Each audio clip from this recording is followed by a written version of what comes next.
je me présente, Vincent Chevalier, responsable paye et SIRH. J'ai intégré le groupe Carso en mai 2023. Donc le groupe Carso, on va être 3000 collaborateurs en France, répartis sur 30 sociétés juridiques. On est des laboratoires qui étudient l'eau, le sang, l'ADN, les matériaux, l'amiante, l'agroalimentaire. Notre service se compose de 6 gestionnaires de paye aujourd'hui, pour un périmètre de 2000 collaborateurs sur 25 sociétés à partir de janvier 2025. Il passait énormément de temps à faire du calcul, faire tourner les machines, faire tourner les bulletins, faire tourner les DSN, faire tourner, vérifier les états, etc. Aujourd'hui, on n'est plus du tout dans cette position, évidemment, avec l'organisation de la chaîne de valeur et la puissance de l'outil. Et donc, l'objectif, c'est vraiment qu'ils puissent se concentrer, sur leur production, la fiabilité de leur production, augmenter le volume de leur production en sécurité, en fiabilité et la sécurité des données, et des données dans tout un écosystème SI qu'on est en train de construire,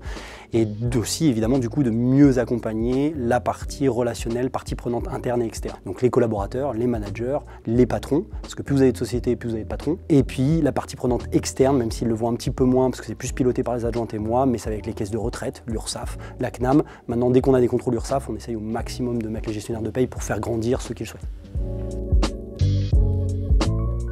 Je pilote avec les adjointes toute la partie transverse de sujets un peu plus lourds, type intéressement, participation, des sujets de prévoyance mutuelle, avec la participation des gestionnaires de paye pour les faire grandir, mais piloter en amont comme les DSN fin de mois aussi.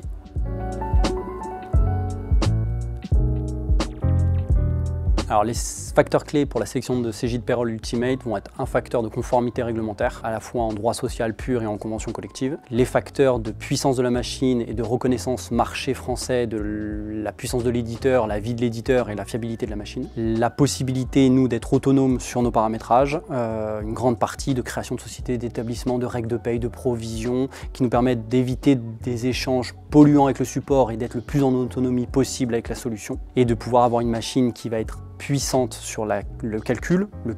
en termes de paye, en transition de paye, en post-paye et en utilisation du coup pour les utilisateurs premiers gestionnaires de paye, mais aussi plus élargis dans l'écosystème, les RH et autres, et donc d'avoir une solution qui est friendly utilisateur pour qu'on n'ait pas de problématique à mettre les acteurs dans la solution. Alors les gestionnaires de paye aujourd'hui sont complètement autonomes sur la solution pour la production de leur run, c'est-à-dire qu'ils savent créer les salariés, les dupliquer, aller plus vite sur les duplications de contrats ou pas, utiliser les astuces, faire les DSN événementiels, même potentiellement faire des DSN s'ils avaient la responsabilité, gérer les lots de variables externes, savoir quel est le plus rapide entre un lot de variables externes ou un lot de variables classiques. Donc on a une vraie capacité des équipes à s'approprier l'outil et à se mettre dedans. Notre capacité à être autonome sur les paramétrages de l'outil, déjà ce qui est très bien, c'est qu'on a 3 bases. Une base de paramétrage, une base d'exploitation, une base de recettes. Ce qui permet d'un point de vue backup de construire des backups, d'un point de vue d'adjointe par exemple, aux responsables sur des bases où on n'a pas de risque de faire n'importe quoi et de gêner la production des gestionnaires de paye et la capacité à absorber le run, les PPV, les nouveaux accords.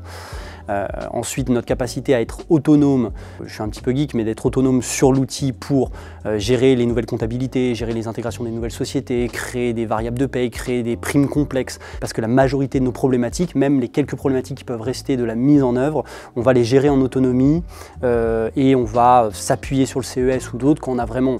peur de peut-être faire des bêtises parce qu'on ne maîtrise pas encore tout ou qu'on a vraiment un besoin sur un sujet très pointu ou très réglementaire.